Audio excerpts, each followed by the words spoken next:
ಭಾರತದ ಸಂವಿಧಾನದ 80ನೇ ವಿಧಿಯು ಸಂಸತ್ತಿನ ಮೇಲ್ಮನೆಯಾದ ರಾಜ್ಯಸಭೆಯ ಕೌನ್ಸಿಲ್ ಆಫ್ ಸ್ಟೇಟ್ಸ್ ರಚನೆ ಮತ್ತು ಸಂಯೋಜನೆಯ ಬಗ್ಗೆ ವಿವರವಾಗಿ ತಿಳಿಸುತ್ತದೆ. ಇದರ ಸಂಪೂರ್ಣ ವಿವರಣೆ ಇಲ್ಲಿದೆ. 1. ರಾಜ್ಯಸಭೆಯ ಒಟ್ಟು ಸದಸ್ಯರ ಸಂಖ್ಯೆ. ಈ ವಿಧಿಯ ಪ್ರಕಾರ ರಾಜ್ಯಸಭೆಯ ಗರಿಷ್ಠ ಸದಸ್ಯರ ಸಂಖ್ಯೆ 250. ಇದನ್ನು 2 ಭಾಗಗಳಾಗಿ ವಿಂಗಡಿಸಲಾಗಿದೆ. 12 ಸದಸ್ಯರು ರಾಷ್ಟ್ರಪತಿಗಳಿಂದ ನೇಮಕಗೊಳ್ಳುವವರು, ನಾಮಿನೇಟೆಡ್. 238 ಸದಸ್ಯರು ರಾಜ್ಯಗಳು ಮತ್ತು ಕೇಂದ್ರಾಡಳಿತ ಪ್ರದೇಶಗಳ ಪ್ರತಿನಿಧಿಗಳು.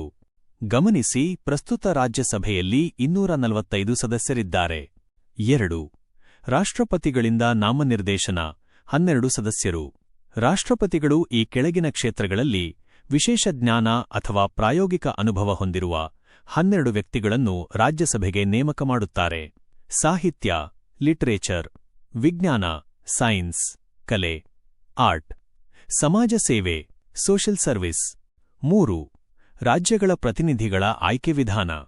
ರಾಜ್ಯಸಭೆಗೆ ಆಯಾ ರಾಜ್ಯದ ಪ್ರತಿನಿಧಿಗಳನ್ನು ಆ ರಾಜ್ಯದ ವಿಧಾನಸಭೆಯ ಚುನಾಯಿತ ಸದಸ್ಯರು MLAs ಆಯ್ಕೆ ಮಾಡುತ್ತಾರೆ.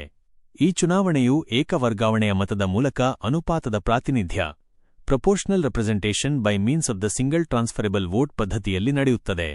4. ಕೇಂದ್ರಾಡಳಿತ ಪ್ರದೇಶಗಳ ಪ್ರಾತಿನಿಧ್ಯ.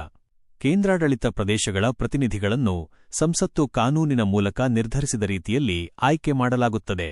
ಪ್ರಸ್ತುತ ದೆಹಲಿ, ಪುದುಚೇರಿ ಮತ್ತು ಜಮ್ಮು ಕಾಶ್ಮೀರಗಳು ರಾಜ್ಯಸಭೆಯಲ್ಲಿ ಪ್ರಾತಿನಿಧ್ಯ ಹೊಂದಿವೆ. 5. ಸೀಟುಗಳ ಹಂಚಿಕೆ 4ನೇ ಅನುಸೂಚಿ. ಪ್ರತಿಯೊಂದು ರಾಜ್ಯ ಮತ್ತು ಕೇಂದ್ರಾಡಳಿತ ಪ್ರದೇಶಗಳಿಗೆ ಎಷ್ಟು ಸೀಟುಗಳನ್ನು ನೀಡಬೇಕು ಎಂಬುದನ್ನು ಸಂವಿಧಾನದ 4ನೇ ಅನುಸೂಚಿಯಲ್ಲಿ 4th ಶೆಡ್ಯೂಲ್ ಪಟ್ಟಿ ಮಾಡಲಾಗಿದೆ. ಇದು ಆಯಾ ರಾಜ್ಯದ ಜನಸಂಖ್ಯೆಯ ಆಧಾರದ ಮೇಲೆ ನಿರ್ಧರಿತವಾಗುತ್ತದೆ. ಪ್ರಮುಖಾಂಶಗಳು.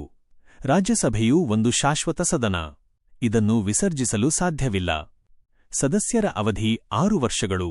ಪ್ರತಿ 2 ವರ್ಷಕ್ಕೊಮ್ಮೆ 1/3 ಭಾಗದಷ್ಟು 1/3 ಸದಸ್ಯರು ನಿವೃತ್ತಿ ಹೊಂದುತ್ತಾರೆ. ನಿಮಗೆ ರಾಜ್ಯಸಭೆಯ ಸದಸ್ಯರ ಅರ್ಹತೆ